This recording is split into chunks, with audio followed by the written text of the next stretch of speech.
بنا رفع دین کی نماز ہوتی ہے یا نہیں؟ دیکھیے رفع الیدین کرنا یہ مستحب ہے، سنت ہے، اور اگر کسی نے رفع الیدین نہیں کیا تب بھی اس کی نماز صحیح ہے. لیکن سوال یہ ہے کہ جب آپ کو معلوم ہے کہ یہ سنت ہے اور اللہ کے نبی صلی اللہ علیہ وسلم آپ سے کہہ رہے ہیں کہ جیسے میں نے نماز پڑھا ہے ویسے نماز پڑھو، آپ اس کو چھوڑ کیوں رہے ہیں؟ سوال سب سے بڑا یہ ہے، آپ کو کیا دشمنی ہے اس سے؟ جیسے ایک تو یہ ہے کہ کبھی آدمی بھول کے چھوڑ دیا، کوئی فرق نہیں، اس کی نماز ہو جائے گی.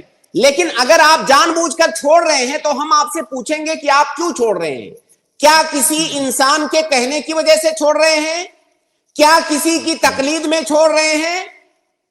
یا آپ جو ہے آپ کی نگاہ میں سنت کی کوئی اہمیت نہیں ہے اس لیے چھوڑ رہے ہیں؟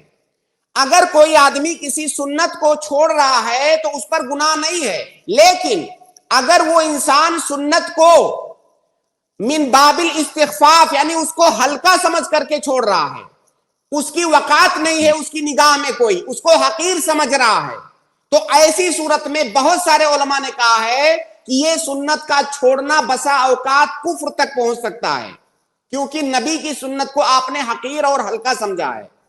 ورنہ ویسے ہی کوئی سستی میں چھوڑ دیا، کوئی سستی میں رفع الیدین نہیں کیا، اس کی نماز ہو جائے گی، اس میں کسی کا کوئی اختلاف نہیں ہے کہ رفع الیدین مستحب ہے، اس کے بغیر نماز ہو جائے گی. لیکن آپ اپنے آپ سے پوچھ لیجئے کہ آپ چھوڑ کیوں رہے ہیں؟